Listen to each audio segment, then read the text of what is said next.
Hello बच्चों।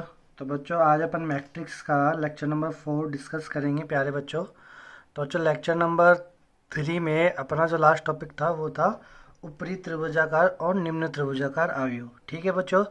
और बच्चों लेक्चर नंबर 3 में अपन ने ये भी डिस्कस किया कि स्क्वायर मैट्रिक्स के टाइप्स कितने प्रकार के होते हैं, कैसे अपन उसमें अवयवों को कितने तरीके से अपन उसमें फिल कर सकते हैं। ठीक है बच्चों। तो जो बच्चे मेरे आज लेक्चर नंबर 4 को देख रहे हैं और लेक्चर नंबर 1 2 3 उन्होंने नहीं देखा है, तो प्यारे बच्चों आप पहले लेक्चर नंबर 1 2 3 को अच्छे से देखें, अच्छे से नोट्स बना के चले। ठीक है बच्चों। लेक्चर नंबर 4 में बच्चों आज अपन पढ़ेंगे operation of matrix, operation on matrix. ठीक है बच्चों, ऑपरेशन ऑन मैट्रिक्स आज अपन पढ़ेंगे लेक्चर नंबर 4 में। हिंदी में इसको अपन बोलते हैं अवयव में संक्रिया, है ना, या अवयव पर संक्रिया, अवयव पर अवयव पर संक्रिया। कितने प्रकार की अपन संक्रिया लगा सकते हैं या ऑपरेशन कर सकते हैं किस पे, मैट्रिक्स पे यानी अवयव पे। ठीक है बच्चों। तो संक्रिया देखो बच्चों, मैं आपको जो बच्चे अभी नए पहली बार पढ़ रहे हैं 12th क्लास को, तो उन बच्चों के लिए मैं बोल देता हूँ बच्चों, संक्रिया एक बहुत ही इंपॉर्टेंट चीज़ अपन ये मान सकते हैं, क्योंकि 1.3 एक्सरसाइज 1.3 में भी आप बाइनरी ऑपरेशन पढ़ोगे। बाइनरी ऑपरेशन यानी द्विआधारी संक्रिया, है ना बच्चों, तो वहाँ पे भी एक काम आएगी। तो जो प्रॉपर्टी संक्रिया में अपन यहाँ पे पढ़ेंगे, कुछ प्रॉपर्टी वहाँ पे भी काम में आने वाली है। ठीक है बच्चों। चलो अब पहला जो अपन बात करेंगे अवयव की संक्रिया में, पहला जो ऑपरेशन करेंगे वो अपन करेंगे योग संक्रिया, योग संक्रिया, है ना बच्चों। तो एडिशन ऑफ मैट्रिसेस करेंगे, यानी दो मैट्रिक्स, दो या दो से अधिक मैट्रिक्स को अपन कैसे जोड़ेंगे ना, तो इसको इंग्लिश में अपन बोलेंगे एडिशन ऑफ मैट्रिसेस। अब बच्चों देखो योग यानी अपन को जोड़ना है संक्रिया ऑपरेशन, तो एक ऐसा ऑपरेशन करना है जिससे अपन अवयवों को क्या कर सकते हैं, जोड़ सकते हैं। तो मेरे प्यारे बालों को, जैसे मैंने आपको पहले ही बताते आया हूँ कि अवयवों को कैपिटल से दिखाएंगे, तो ये कैपिटल ए एक अवयव है और कैपिटल बी एक अवयव है। मैं चाह रहा हूँ कि इन दोनों को जोड़ना, मैं चाह रहा हूँ कि इन दोनों को जोड़ दूँ, है ना बच्चों। तो बच्चों जब मैं दोनों को जोड़ूंगा, तो जब भी आप देखो ऑपरेशन करते हो ना बच्चों, जब भी आप क्या करते हो, ऑपरेशन करते हो, तो पहले आप ये चेक करोगे, उसका ब्लड व्लड टेस्ट करोगे ना बच्चों। हाँ बच्चों देखो, कॉमन सी बात है, जनरल सी बात है, जब कोई डॉक्टर ऑपरेशन करेगा तो सबसे पहले वो कुछ कंडीशन, टर्म एंड कंडीशन होती है, उनको वो फॉलो करता है। After then he will perform या ऑपरेट द सर्जरी वगैरह जो भी है ना बच्चों। तो ऐसे अपन जब ऑपरेशन करेंगे ना बच्चों, यानी संक्रिया लगाएंगे अवयवों के ऊपर, चाहे वो योग की हो, चाहे वो अंतर की हो, डिफरेंस की हो, चाहे वो सब्ट्रैक्शन की हो, जो भी अपन लगाएंगे बच्चों, तो उन सब के लिए सबसे पहले अपन को अनुकूलनीय चेक करना पड़ेगा कि ये क्या अनुकूल है, कंफर्टेबल है कि नहीं है ना बच्चों। तो दो दो अवयवों के बीच में ऑपरेशन कब लग सकता है, जब दोनों का क्रम सेम हो, यानी अवयव ए का ऑर्डर क्रम और अवयव बी का ऑर्डर यानी क्रम क्या हो, समान हो। यदि ये एम क्रॉस एन की है, तो ये भी क्या होनी चाहिए, एम क्रॉस एन की। समझ में आया मेरे प्यारे बच्चों। तो यदि दोनों जो जिस अवयव के मध्य अपन योग संक्रिया लगा रहे हैं, जिन जिन अवयव के मध्य योग संक्रिया अपन लगा रहे हैं, तो उन अवयवों का क्या समान होना चाहिए, क्रम समान होना चाहिए। After then we will perform it, है ना बच्चों, उसके बाद अपन परफॉर्म कर लेंगे। तो ये तो हो गई अनुकूल होने की स्थिति योग संक्रिया को। अब बात करेंगे कि चलो जब हो गया, अनुकूल कंडीशन हो गई, तो अब अपन उसका ऑपरेशन करेंगे कैसे, on the time of operation. तो अब अपन कैसे करेंगे कि ए प्लस बी कैसे प्राप्त होगा, इनके सुसंगत अवयवों को जोड़ना केवल। तो अपन क्या बोलेंगे कि ए प्लस बी जो है ना, ए प्लस बी अवयव, ये भी एक नई अवयव होगी। ये जो दो अवयव से मिलके जो योग संक्रिया करके जो एक अवयव बनेगा नई, तो ये भी एक नई अवयव कहलाएगी।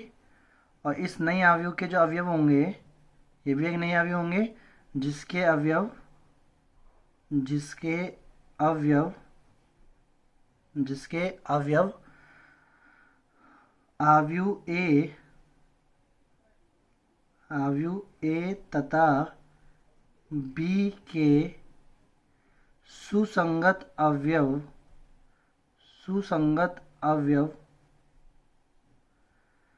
से जोड़कर प्राप्त किया जाता है या प्राप्त किए जाते हैं। नहीं समझ में आया बच्चों? देखो ये तो अनुकूल कंडीशन आ गई। अब ये आ गई ऑपरेशन वाली सिचुएशन, है ना। तो ऑपरेशन वाली सिचुएशन में जैसे मैं एक आपको एग्जांपल ले देता हूँ कि कैसे अपन बनाएंगे। तो एक आव्यूह ए मैंने ले ली बच्चों, 2 - 1 3 1 4 1। और आव्यूह बी मैंने ले लिया आपके सामने 0 1 2 3 4 5। बच्चों देखो अब मुझे करना है ए प्लस बी, दो आव्यूहों को जोड़ना है, ऑपरेशन करना है। तो अनुकूल स्थिति क्या होनी चाहिए? क्रम समान होना चाहिए। यदि क्रम समान नहीं है तो तो अपन ए प्लस बी नहीं कर सकते। कितनी पंक्ति है इसमें? 2। स्तंभ कितने हैं? 3। तो 2/3 और ये भी 2/3। समझ में आया बच्चों? तो क्रम समान है, अब अपन जोड़ देंगे। अब ए प्लस बी भी क्या होगी? आव्यूह बनेगी। कितने क्रम की बनेगी? वही सेम क्रम की, 2/3। ठीक है। नई आव्यूह बनेगी समान क्रम की, यानी जो क्रम पे है ना ए और बी का, वही जिसके अवयव आव्यूह ए तथा बी के सुसंगत अवयव से जोड़कर प्राप्त किए जाते हैं। आव्यूह ए तथा आव्यूह बी के सुसंगत अवयव। तो बच्चों देखो सुसंगत अवयव का मतलब होता है एड्रेसिंग, सेम एड्रेसिंग पे। सुसंगत अवयव का मतलब होता है सेम एड्रेसिंग पर स्थित अवयवों। ठीक है बच्चों। तो सुसंगत अवयव का मतलब क्या होता है? सेम एड्रेस पर स्थित अवयव। तो बच्चों देखो A11 पे कौन सा अवयव है? ए का 2। और B11 पे कौन सा अवयव है? तो एड्रेस तो दोनों का सेम है। तो इस पे 2 है, इस पे 0, तो दोनों को जोड़ देंगे। 2 + 0 कितना आ जाएगा? 2।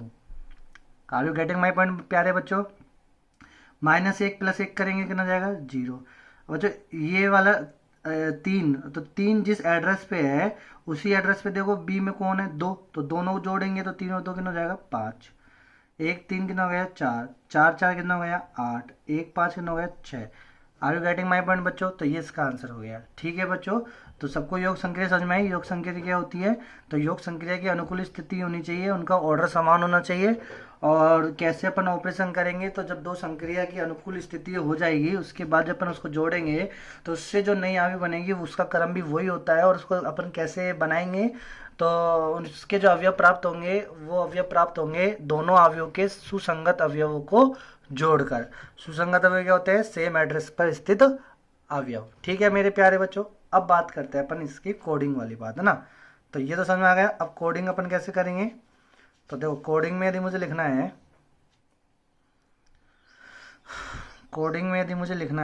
कोडिंग में तो देखो ए को मैं लिखूंगा AIJ M×N और बी को मैं लिखूंगा BIJ M×N। ठीक है मेरे प्यारे बच्चों।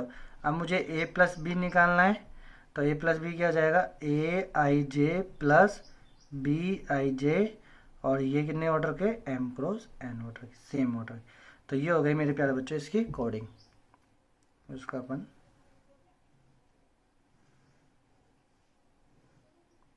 चलो तो अच्छा समझ में आया योग संक्रिया के बारे में। अब बहुत सारे क्वेश्चन है। अब आप देखो बच्चों मैंने आपको बोला 3.1 आपको करनी है।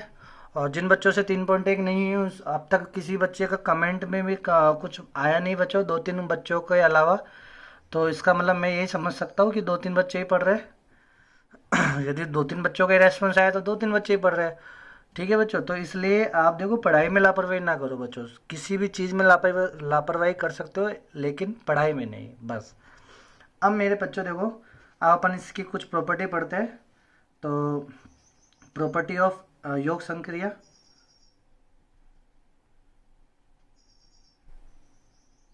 तो properties of addition of matrices या प्रॉपर्टी ऑफ एडिशन, है ना। तो योग की गुणधर्म। तो योग संक्रिया के गुण पढ़ेंगे अपन। तो जो पहला अपन बात करेंगे वो ये बात करेंगे कि कम्यूटेटिव। तो बच्चों कम्यूटेटिव प्रॉपर्टी को फॉलो करता है, कम्यूटेटिव प्रॉपर्टी को क्या करता है, ये फॉलो करता है, प्रॉपर्टी को फॉलो करता है। कम्यूटेटिव प्रॉपर्टी का मतलब होता है क्रम विनिमय, क्रम विनिमय,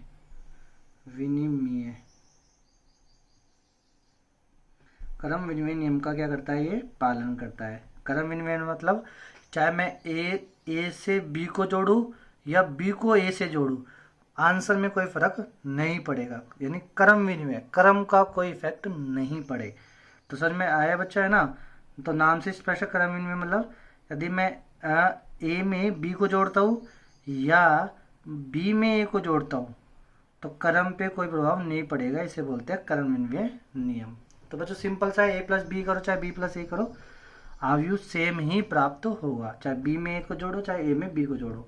लेकिन माइनस के केस में ऐसा नहीं होगा, ए में से बी को घटाएंगे बी में से ए को घटाएंगे तो आंसर सेम नहीं आएगा बच्चों। दूसरी जो अपन पढ़ेंगे वो पढ़ेंगे associative property, associative property. Associative property इसे अपन बोलते हैं हिंदी में साचार्य नियम, साचार्य नियम। तो बच्चों एसोसिएटिव प्रॉपर्टी में क्या होना चाहिए, देखो किसी भी के लिए, किसी भी फंक्शन के लिए या किसी भी ऑपरेशन के लिए यदि मुझे एसोसिएटिव प्रॉपर्टी चेक करनी है तो बच्चों देखो समझना ध्यान से, 1.3 जो अपन पढ़ेंगे ना 1.3 एक्सरसाइज में भी, उसमें भी ये चीज़ अपन डिस्कस करेंगे आरबीएससी में, क्रम विनिमय और साचार्य नियम। जब अपन दियादारी संक्रिया का क्रम विनिमय चेक करेंगे तो दो ही एलिमेंट मतलब दो के बीच में चेक करेंगे, और जब अपन साचार्य नियम के बारे में बात करेंगे तो कितने अवयव मतलब कितने एलिमेंट्स ले लेंगे, कितने प्रॉपर्टी ले लेंगे, कितनी अवयव ले लेंगे, कितने अवयव ले लेंगे 3, या कितने फंक्शन ले लेंगे 3। तो ए बी और 3, ए बी और सी ये होनी चाहिए। अनुकूल स्थिति क्या होनी चाहिए, अब अपन चलो औरों की बात नहीं करें, अपन तो अपनी योग संक्रिया की बात करेंगे। तो योग संक्रिया के लिए अनुकूल स्थिति क्या होनी चाहिए, समान क्रम के होने चाहिए, तीनों समान क्रम के होने चाहिए। दिख तो रहा है ना बच्चों, हाँ समान क्रम के होने चाहिए, ठीक है बच्चों। अब 3 होने चाहिए, समान क्रम के होने चाहिए। अब इसमें साचार्य नियम जो लगेगा वो कैसे लगेगा, यदि मैं पहले मान लो बच्चों a प्लस बी को जोड़ूँ, पहले मैं किसको जोड़ूँ, a प्लस बी को जोड़ के जो मेरे पास आव्यूह बना, नया आव्यूह आया, उस आव्यूह में यदि मैं c जोड़ता हूँ तो जो आंसर आएगा ना वो आंसर सेम ही रहेगा यदि मैं b प्लस सी को पहले जोड़ूँ और उसमें मैं क्या कर दूँ, a ऐड कर दूँ। समझ में आया बच्चों, यानी देखो पहले मैं a प्लस बी को जोड़ रहा हूँ, आव्यूह बना एक नया आव्यूह, उस नए आव्यूह में मैंने सी आव्यूह को ऐड किया, तो उससे जो आंसर आएगा वो आंसर अपन ऐसे प्राप्त कर सकते हैं कि पहले b प्लस सी को जोड़ लो और उसको अपन किससे जोड़ लो, a से, तो आंसर में कोई प्रभाव नहीं पड़ेगा। तो बच्चों समझ में आया ये, तो ये कहलाता है अपने पास कि योग संक्रिया साचार्य नियम का पालन करती है। अब देखो मैं एग्जाम्पल नहीं करा रहा बच्चों, 3 एग्जाम्पल आप बना लेना, खुद भी टाइम पास करते रहना बच्चों, ये चीज़ था ना। ये तो देखो काम की बात तो बहुत सारी है बच्चों, तो अपन कुछ ऐसी बातें भी तो रखेंगे ना जिसके लिए अपन समय बचा पाए। समझ में आए बात, काम की बात बहुत सारी है तो कुछ ऐसी भी तो बातें होंगी जिनके लिए अपन को समय बचाना चाहिए, है ना, और कुछ बातें ऐसी होंगी जिसके लिए समय जल्दी जल्दी करना है।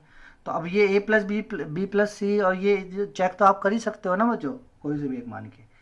अब बच्चों तीसरी जो अपन है, तीसरी जो प्रॉपर्टी पढ़ेंगे, इसको थोड़ा सा ऊपर ले लेता हूँ मेरे प्यारे बच्चों, हाँ अब आपको दिख रहा है। तीसरी जो अपन प्रॉपर्टी पढ़ेंगे बच्चों वो अपन पढ़ेंगे योज तस्मक, योज तस्मक, इंग्लिश में अपन बोलते हैं इसको एडिटिव प्रॉपर्टी या एडिटिव आइडेंटिटी।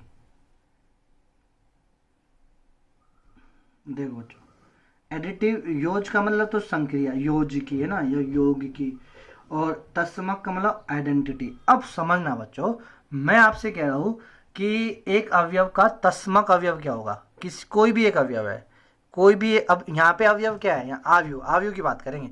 मुझे कोई आव्यूह है और उस आव्यूह का मुझे क्या चाहिए, तस्मक आव्यूह। दूसरी चीज जब 1.3 में आप पढ़ोगे द्विआधारी संक्रिया तो उसमें आप देखोगे कि मुझे कोई एक अवयव है ए, और मुझे इस ए अवयव के कोरस्पॉन्डिंग क्या चाहिए, तस्मक अवयव चाहिए। तो कैसे डिफाइन करते हैं तस्मक अवयव के लिए? तो बच्चों देखो तस्मक अवयव क्या होता है कि सॉरी बच्चों, ये कोरोना वाली खांसी नहीं है बच्चों ये ठंडे पानी वाली खांसी है। तो योज्य तस्मक बच्चों अपन ने लिया, जैसे मैंने कोई अवयव ले लिया बी, ठीक है बच्चों। अब मुझे इस बी का क्या चाहिए, तस्मक अवयव। तो इस बी में क्या जोड़ू, तस्मक। अब देखो ऑपरेशन क्या है, जोड़ना। तो इसका मतलब इस बी में मैं यहाँ पे क्या रखूँ, मतलब यहाँ पे क्या रखूँ कि दोनों जोड़ के आंसर वही बी आ जाए। समझ में बच्चों? तो जिसको मैं जोड़ूंगा ना, जिसको जोड़ के आंसर वही प्राप्त हो जाए तो वो कहलाता है तस्मक अवयव। नहीं समझ में आया बच्चों? बच्चों देखो मैंने आपको लिखा 1 प्लस बराबर 1। अब मैं आपसे कोई बोले बताओ इस ए का तस्मक अवयव क्या होगा, इसका मतलब इस ए में अभी तो जोड़ के लिए ये योज्य तस्मक, गुणन तस्मक भी आएगा है ना बच्चों। तो ये तो योज्य तस्मक के लिए केवल। तो अब क्या कह रहा है कि इस एक में मैं क्या जोड़ू कि ए किया जाए, तो 0 जोड़ू। समझ में आया? तो 0 क्या होगा, इस एक का तस्मक अवयव होगा। ऐसे इस बी में मैं क्या जोड़ू कि बी आ जाए, तो 0 तो जोड़ेंगे हाँ बच्चों 0 नहीं, शून्य आयु जोड़ेंगे। क्या जोड़ेंगे, शून्य, नल मैट्रिक्स, नल मैट्रिक्स। तो किसी आयु का आपसे बोले तो बताओ किसी आयु का योज्य तस्मक क्या होगा या एडिटिव आइडेंटिटी क्या होगी, तो वो होगी उसकी नल मैट्रिक्स। तो नल मैट्रिक्स किसी आयु के लिए योज्य तस्मक होती है। ठीक है बच्चों, तो बी प्राप्त हो जाएगा। Are you getting my point बच्चों? अब अपन बात करेंगे बच्चों किसकी बात करेंगे मेरे प्यारे बच्चों, योज्य तस्मक तो हो गया। अब अपन बात करेंगे इनवर्स की, है ना। तो योज्य प्रतिलोम, ये भी इंपॉर्टेंट चीज है। तो 4th पॉइंट मेरे प्यारे बच्चों, योज्य प्रतिलोम। तो बच्चों योज्य प्रतिलोम, अच्छा बच्चों आजकल ताश का गेम ज़्यादा चल रहा है तो उससे बचे बच्चों, है ना। वो बहुत ही हानिकारक है। ठीक है एंटरटेनमेंट, ठीक है, लेकिन वो हानिकारक खेलने से नहीं, वो हानिकारक इसलिए कि समय जो होता है ना वो ऐसे गोली की रफ्तार से निकलता है।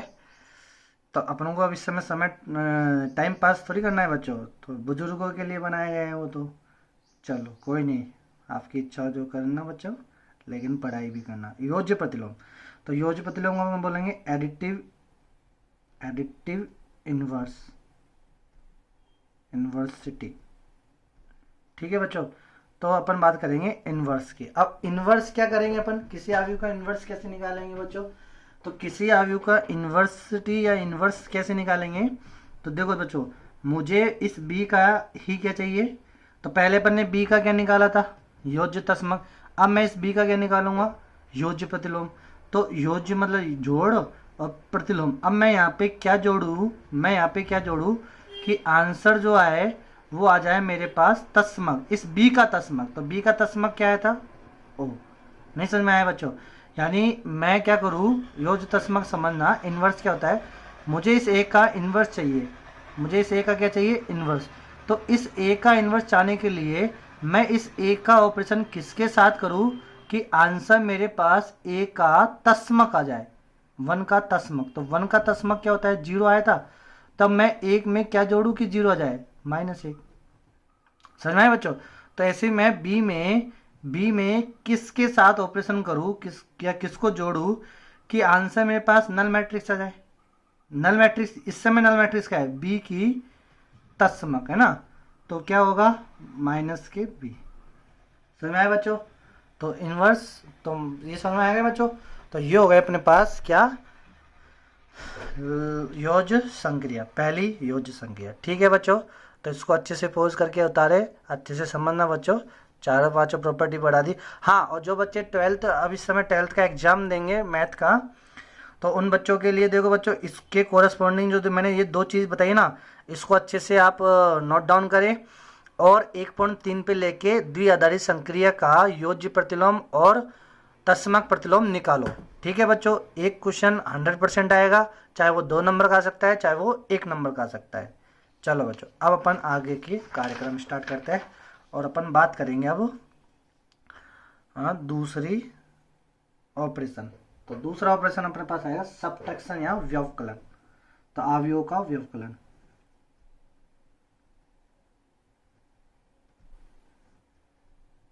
अवयवों का व्यवकलन,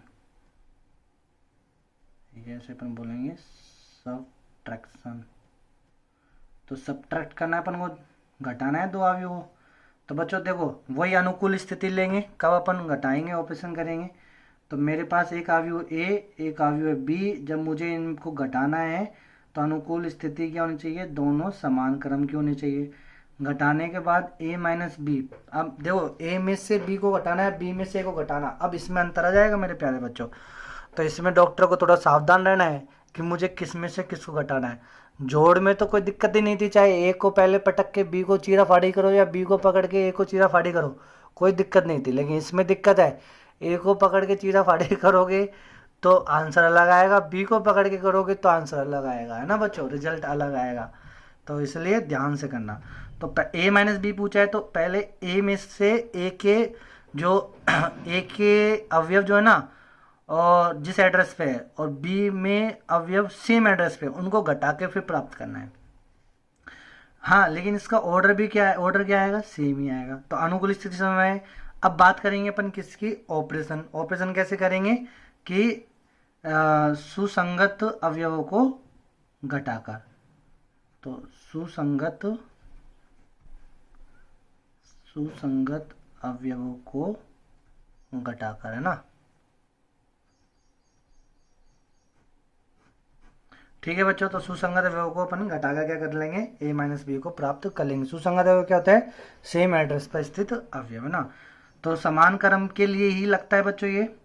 तो देखो a मैंने लिखा, तो कई बच्चे इसमें कंफ्यूज होते हैं, तो इसलिए ध्यान से समझ लो इसको भी। ध्यान से तो क्या मेरे प्यारे बालको, जानो ना ना ना ना ना, 2/3 मैंने एक अवयव ले लिया है, एक अवयव मैंने बी ले लिया, -1 0 3। अच्छा बच्चों, मैं यदि यहाँ पे ऑर्डर अलग कर देता और a माइनस बी पूछता, तो मेरे कई बच्चे ऐसे बहुत इंटेलिजेंट बच्चों इतना इंटेलिजेंट है, मास्टर के करने से पहले आंसर बता देते हैं। अरे बालकों, आप पहले उसका ऑर्डर चेंज चेक कर लेना, है ना, उसके बाद ही ऑपरेशन करना, ठीक है।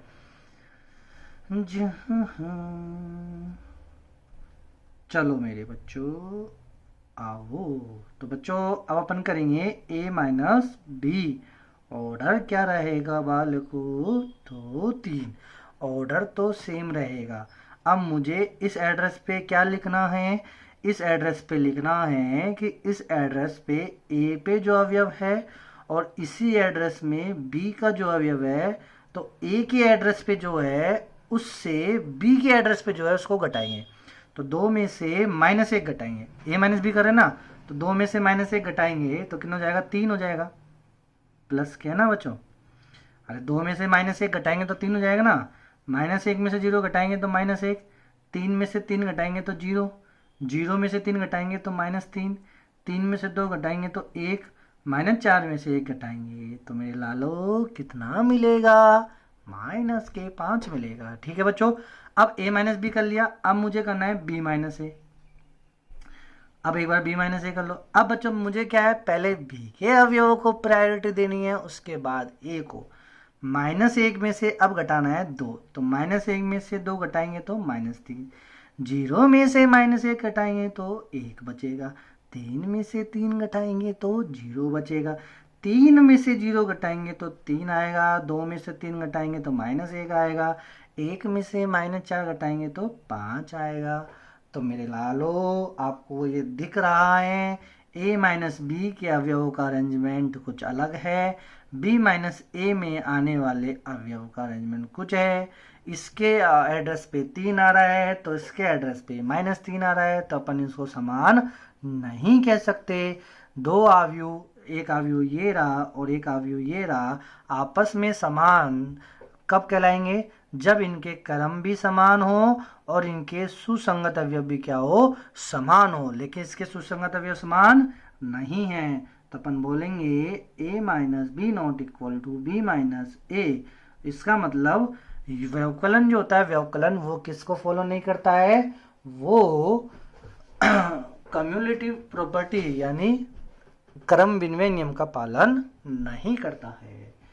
चलो बच्चों, अब कुछ अलग केस है जो कई हमेशा नहीं करता है, कुछ केसों के लिए कर सकता है। अब कई बच्चों के दिमाग में तुरंत ही लाइट जल गई, अरे गुरुजी को पकड़ लिया अपन ने कुछ कहता हुआ, गुरुजी ये देखो इसमें हो जाएगा शून्य आवे घटाओ। तो लेकिन मैंने एक एग्जांपल भी दे दिया ना आपको, तो हमेशा राइट नहीं होता, मे बी पॉसिबल और मे नॉट बी पॉसिबल। ठीक है बच्चों, अब आगे बढ़ते हैं बच्चों। अब अपन बात करेंगे थर्ड पॉइंट, तीसरा संक्रिया ना। तो तीसरी जो संक्रिया पढ़ेंगे अपन वो पढ़ेंगे अदिश गुणन।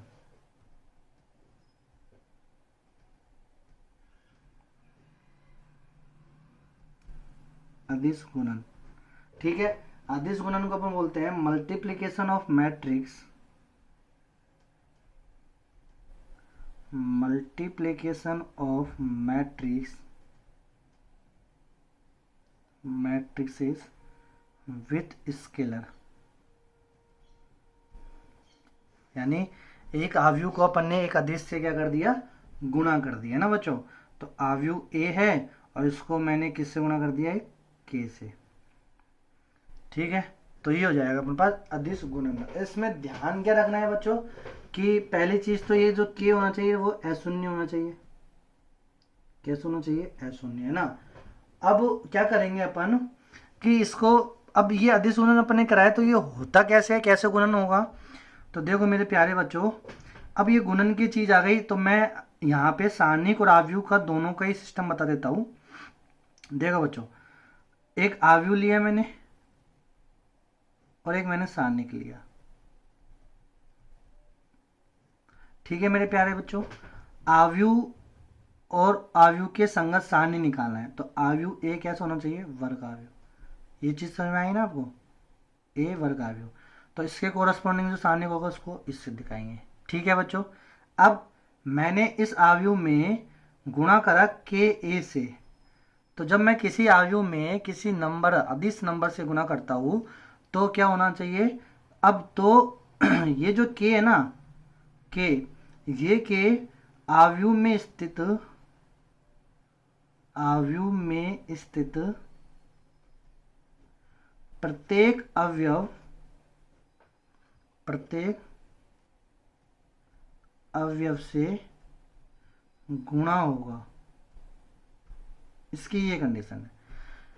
आव्यूह है, आव्यूह के संगत सारणिक मुझे निकालना है। तो अब देखो के ए तो सबके लिए वैलिड है, मैं तो केवल इस के मतलब ये आव्यूह और सारणिक को भी एक्सप्लेन करो। कई बच्चे बोलेंगे गुरुजी इसका मतलब अब आप जब समझा रहे हो तो के ए केवल वर्ग आव्यूह के लिए वैलिड है, नहीं, वो तो सबके लिए वैलिड है, लेकिन मैं सारणिक को जब मैं एक्सप्लेन कर रहा हूँ तो सारणिक के लिए जो ए है ना वो वर्ग आव्यूह होना चाहिए बच्चों। ठीक है, तो यदि मैं किसी भी आव्यूह को एक अदिश से गुणा करूंगा तो उसका मतलब ये होगा कि वो आव्यूह में स्थित सभी अवयव उस अदिश से क्या होंगे, गुणा होंगे, चाहे वो अवयव पंक्ति में हो, चाहे वो अवयव स्तंभ में हो। ठीक है, लेकिन सारणिक में क्या होगा, इसमें क्या होता है कि जब मैं के सारणिक ए को मैं गुणा करता हूँ ना, किसी सारणिक को अदिश से गुणा करूंगा तो अब ये क्या होगा कि ये ए में स्थित या तो पंक्ति के अवयव या तो एक ही पंक्ति के अवयवों से, या फिर एक ही स्तंभ के अवयवों से गुणा होगा। और गुरुजी गर्मी तो पहले ही है और आप गर्मी दे रहे हो। बोले लाल देखो सुनो, ए मैंने कोई आव्यूह लिया, ठीक है, 2 1 3 4 5 1 0 0 3 ऐसे वर्ग आव्यूह बना लिया ना 3/3 का। अब मैंने इसको गुणा करा किसके साथ, मैंने इसको करा 2a के साथ, माइनस के 2a के साथ गुणा किया, मतलब इस a को मैंने माइनस के 2 से गुणा कर दिया। तो ये मैंने आव्यूह को गुणा किया है तो आव्यूह में क्या होगा, आव्यूह में स्थित प्रत्येक अवयव से गुणा होगा, ये -2 है ना, तो -2 को इससे करेंगे तो -4, 1 को करेंगे -2, 5 को करेंगे -10, 3 को करेंगे -6, 4 को करेंगे -8, 1 को करेंगे -2, 0 को करेंगे 0, 0 -6। तो ये बन गया अपने पास अदिश गुणन। अब सारणिक के केस में, अब देखो इसी का सारणिक मुझे निकालना है, तो ए के कोरस्पॉन्डिंग जो सारणिक होगा उसको अपन ऐसे दिखाते हैं, 2 1 5 3 4 1 0 0 3। अब मैंने क्या करा, यहाँ पे देखो बच्चों, आपको दिख तो रहा है ना मेरे प्यारे बच्चों, मेरे बच्चों, देखो इसको मैंने करा 2a से गुना, तो इसका मतलब अब क्या होगा कि a में स्थित या तो एक ही पंक्ति के अवयव, तो कितनी पंक्ति है इसमें, 1 2 3, तो 3 पंक्ति में से कोई सा भी एक पंक्ति, या तो इस वाली पंक्ति से या इस वाली पंक्ति से, या से ही गुना होगा, या फिर एक ही स्तंभ, तो कोई सा भी एक स्तंभ में से गुना होगा। बस ऐसे नहीं, सबसे नहीं होगा, केवल एक। जैसे मैंने, किसी बच्चे ने बोला नहीं सर मैं तो इस वाली स्तंभ से करूँगा, तो कर ले, तो बाकी के स्तंभ को सेम रख दे, 2 3 0 और 5 1 3 को सेम रख दो और इसको गुणा कर दो। तो 1 को गुणा 2 से करेंगे, -2 से ना, तो 1 को गुणा -2 से करेंगे तो -2, 4 को -8, 0 0। तो ऐसे होता है। तो बच्चों समझ में आया अदिश गुणन क्या होता है। अदिश गुणन तो केवल अवयव का अदिश गुणन क्या होगा, अवयव में स्थित प्रत्येक अवयव से गुना हो जाता है उसका, ठीक है। अब फिर मैंने यहाँ पे बात कर ली, एक थोड़ी सी एडवांटेज वाली बात कर ली, अवयव और सारणिक के कोरस्पॉन्डिंग बात कर ली कि अवयव और सारणिक में कैसे होता है। अवयव में तो सबसे होगा, सारणिक में या तो एक ही पंक्ति के अवयव से होगा या फिर एक ही स्तंभ के अवयव से होगा, सबसे नहीं होगा। तो ठीक है बच्चों, ये चीज़ समझ में आ गई आपको। चलो बच्चों अब देखो, अब मैंने आपको ऐसे भी कर दिया, कैसे, इसके नोट की बात कर लेते हैं।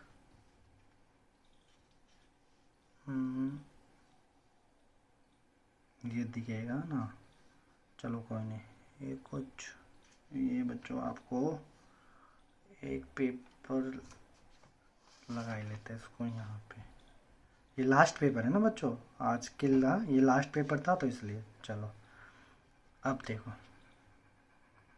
अगला पॉइंट है ना बच्चों, तो नोट लगाएंगे इसी में। तो नोट में अपन क्या लिखेंगे बच्चों, मैंने पहला लिखा सारणिक के ए बराबर के की पावर n सारणिक ए, और गुरुजी ये क्या कर दिया, ये बराबर ही होता है। इसको प्रूफ के लिए मैं हिंट दे देता हूँ आपको, हिंट आपको प्रूफ करना है ये क्या। देखो बच्चों, एक अवयव ए था, उसको गुना किसके साथ करा, ए के साथ। तो अब ये सारणिक निकाल रहे, तो इसका मतलब अपने समझ में आ गया कि ए एक वर्ग अवयव है, ए एक कैसी अवयव है, वर्ग अवयव है, जिसका क्रम कितना है, जिसका क्रम n है। ठीक है बच्चों, तो ये तो समझ में आ गया ना, यहाँ से सारणिक निकालने से, तो ए एक वर्गावय है जिसका क्रम n है। अब कोई भी, अब मैंने उसको देखो एक लिख दो आप, चाहे आप लिखना चाहो तो, है ना, n की, तो a11 a12 so on a1n, a21 so on an1, ऐसे a22 do do do do do do do do do do do do do do do do do do an अब इसको गुना करेंगे किसके साथ, के ए के साथ। तो के ए के साथ गुना करेंगे तो देखो अदिश गुणन के साथ, अदिश नंबर के साथ गुना किया अवयव को, तो अदिश गुणन हो जाएगा, यानी अवयव में स्थित प्रत्येक अवयव से गुना होगा। तो के a11 के a12 do do do do के a1n, के a21 do do do do के an1, के a22 do do do do do do के an। ठीक है बच्चों, अब देखो, अब मैंने क्या करा, इसका सारणिक लिया, क्या लिया मैंने, इसका सारणिक, इसका। प्यारे बच्चों जब मैं इसका सारणिक लूंगा तो सारणिक अब ये डंडा हट के ऐसे लग जाएगा, ठीक है। अब ये सेम ऐसे कैसे जाएगा, मैं नहीं उतार रहा, मेरे को जोर आता है ना, अब आप कर सकते हो। तो इसको ऐसे कैसे लिख लोगे, जोर हो रहा नहीं है तो बस ऐसे ही अब आप कर लेना ना, इसको ऐसे कैसे कर लोगे।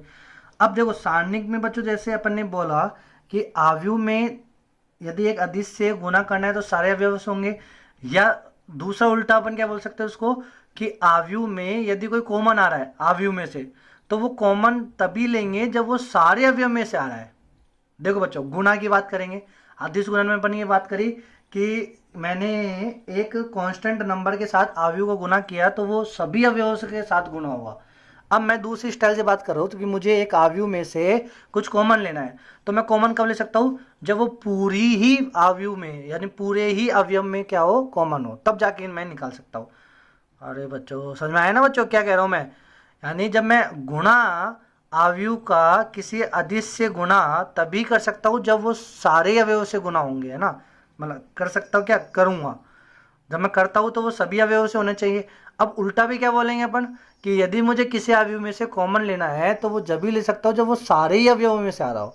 सारणी के केस में होगा, यदि मुझे किसी अवयव का किसी अदिश का सारणिक से गुणा करना है तो मैं उसका गुणा या तो किसी भी एक पंक्ति में कर लूँ या फिर किसी भी एक स्तंभ के अवयवों से कर सकता हूँ। अब उल्टा क्या बोलूँगा मैं कि मुझे किसी सारणिक में से कोई कॉमन लेना है, तो मैं कॉमन कब ले सकता हूँ, जब पूरी की पूरी एक पंक्ति में से, एक पंक्ति में पूरी की पूरी, अब 3 पंक्ति है n पंक्ति है तो ये नहीं, पूरी की पूरी एक पंक्ति में से कॉमन आ रहा हो या पूरी की पूरी एक स्तंभ में से वो कॉमन आ रहा हो, तब जाके मैं बाहर ले सकता हूँ।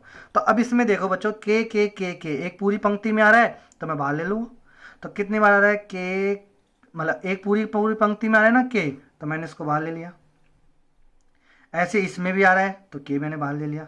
ऐसे इसमें तो पूरी पंक्ति में तो के की पावर कितनी आ गई n, तो के की पावर n कॉमन ले लिया ना अपन ने, मतलब बाहर आ गए। और बच्चों समझ में आया ना, एक पंक्ति के इसमें से स्तंभ से सोचो तो स्तंभ से सोच लो, स्तंभ पूरे के पूरे स्तंभ में से कॉमन ले लो के, इसमें से के तो के की पावर n, बाकी क्या बच जाएगा अपने पास, बाकी का पूरा क्या बचेगा, a बच जाएगा। तो यही तो है के की पावर a का सारणिक, के की पावर n a का सारणिक। Are you getting my point बच्चों। चलो फिर ए में से एक हटाएंगे तो क्या बचेगा, शून्य अवयव बचेगा। फिर पहला पॉइंट हो गया, दूसरा पॉइंट सेम, दूसरा नोट, ए में से एक हटाएंगे तो क्या बचेगा, शून्य। तीसरा पॉइंट मैं आपसे बोल देता हूँ कि मुझे सारणिक ए प्लस बी, तो ए प्लस बी का सारणिक निकालना है, तो इसका मतलब ये मत बोलना आप कि पहले ए का सारणिक निकाल लो फिर बी का सारणिक निकाल लो और जोड़ लो, ये ट्रू नहीं है बच्चों। रियली कोई केस में ट्रू हो सकता है लेकिन ऐसा कोई हार्ड एंड फास्ट रूल नहीं है कि दो अवयवों का सारणिक, यदि दो अवयव का सारणिक मुझे निकालना है तो मैं ऐसे करूँगा कि अवयव ए का पहले सारणिक निकाल लो फिर अवयव बी का सारणिक निकालो फिर दोनों को जोड़ के प्राप्त कर लो, ये कतई पॉसिबल नहीं है ना बच्चों। फोर्थ नोट में मैं क्या लिखता हूँ, ट्रेस लिख लेता हूँ, तो trace of A plus B, तो दो अवयव है ना, तो दो अवयव का जोड़ का ट्रेस निकालना है तो वो ट्रेस कैसे हो सकता है, trace of A plus trace of B, ये अपन कर सकते हैं बच्चों। अब इसको प्रूफ भी आप कर सकते हो इजीली, है ना बच्चों। तो बच्चों देखो आज के लिए अभी अपन यही समाप्त करते हैं, फिर उसके बाद आज अपन बच गए मैट्रिक्स, एक और थ्योरी का लेक्चर बच गया बच्चों, लेक्चर नंबर 5। फिर उसके बाद अपन करेंगे सम कपल ऑफ क्वेश्चन लिंकेज सारे क्वेश्चनों से, ठीक है मेरे प्यारे बच्चों। Okay, have a good day प्यारे बच्चों।